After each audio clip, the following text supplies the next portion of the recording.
ഓർമ്മപ്പെടുത്തുകയാ.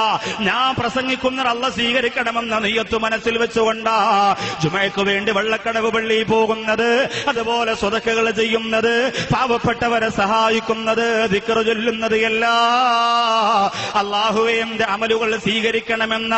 പക്ഷേ എന്റെ അമലുകൾ മുഴുവനും അല്ലാഹു തള്ളിക്കളയുന്നതിനുള്ള ഒരു കാരണം ഞാൻ പറഞ്ഞു തരട്ടെ.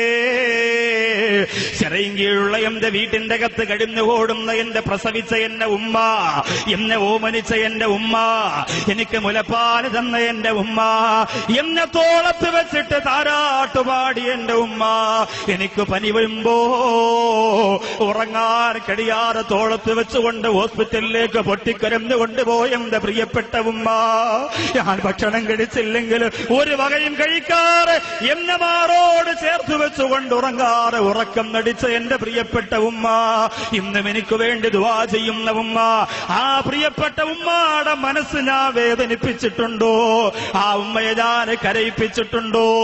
എന്നാലും നീ എന്നോടങ്ങനെ ചെയ്തല്ല പോരെ എന്ന് പറഞ്ഞുകൊണ്ട് എന്റെ ഉമ്മ എന്റെ വീട്ടിന്റെ അകത്തിരുന്ന് കരഞ്ഞാൽ, എന്റെ പ്രിയമുള്ളവരെ, ഏത് വാക്കവിയാണെങ്കിലും അവന്റെ സർവ്വ ഇബാദത്തുകളും അല്ലാഹു വലിച്ചെറിയുകയാണ്.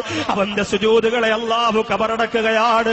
അവന്റെ അദ്കാറുകളെ വളരുബോ ബിഹാദൽ അമലി വജ്ഹ സാഹിബിഹാ, അത് ചെയ്തു പോലെ മനുഷ്യന്റെ മുഖത്തേക്ക് വലിച്ചെറിഞ്ഞു കൊടുക്കാനുള്ള മലക്കുകളോട് പറയുകയാണ്.